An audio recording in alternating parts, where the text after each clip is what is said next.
Benarkah kaum Ba'alawi atau Habaib hadir di Indonesia karena didatangkan oleh Belanda?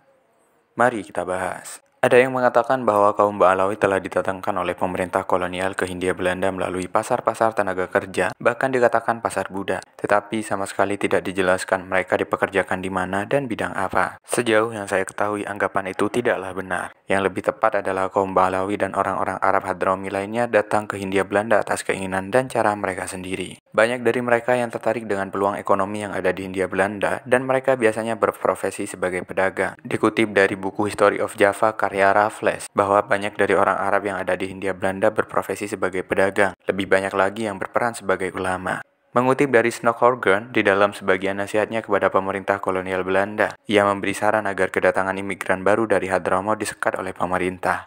Ia mengindikasikan bahwa orang-orang Hadrami itu datang sendiri dan kehadiran mereka dilihat sebagai masalah oleh sebagian orang-orang Belanda.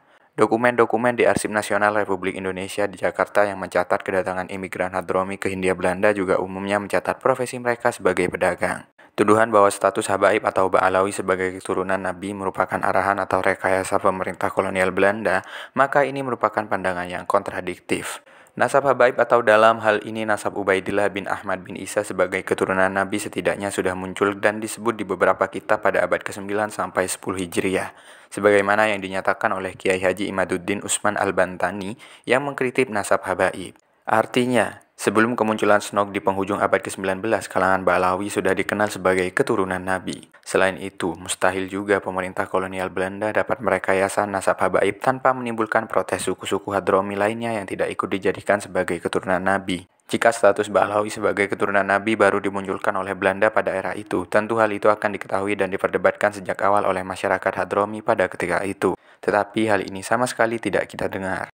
Terlepas dari itu, pada dekade 1910-an hingga 1930-an, tidak berkembang tuduhan terhadap Sadah Ba'alawi bahwa mereka adalah agen pemerintah kolonial Belanda.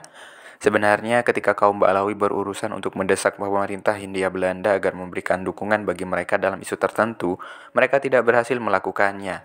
Pemerintah kolonial Hindia Belanda memutuskan untuk bersikap netral. Lagi pula apabila Habaib itu bagian dari Belanda, sudah pasti mereka ditumpas habis pada masa bersiap.